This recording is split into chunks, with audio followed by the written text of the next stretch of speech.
Ha? Bala man siya. Marami ang problema. Ayaw ko nalamin. Nagkamali ako ng lagay. Paano to i-recover? Nadikit na. Gandang klase ko naman tong pandikit to. So, ganito yan. Paano i-recover?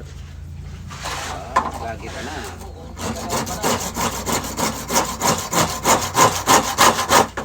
Siyempre, manonood si Idol.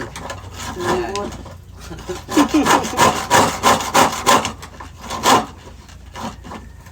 Stop pa dito. May lagari pero sa bakal. Wala. Wala mo nalit sa nag-aakal.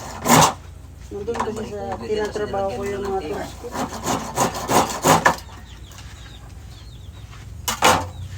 Siya ba makita mga ganyan? Ayun, pero lalagyan natin ito nito. Paano mo matanggal yun? Kaya pa ba yun? Oh?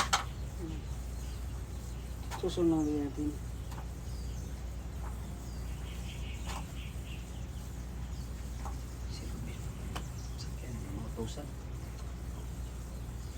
Hindi na, tama na.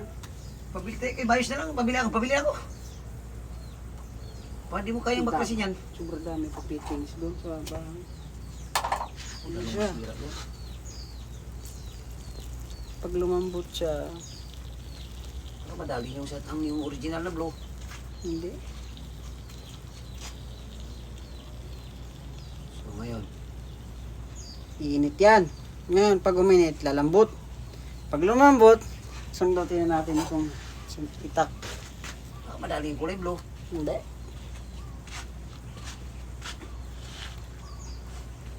Maganda ito ng pangilalim, pang ibataas.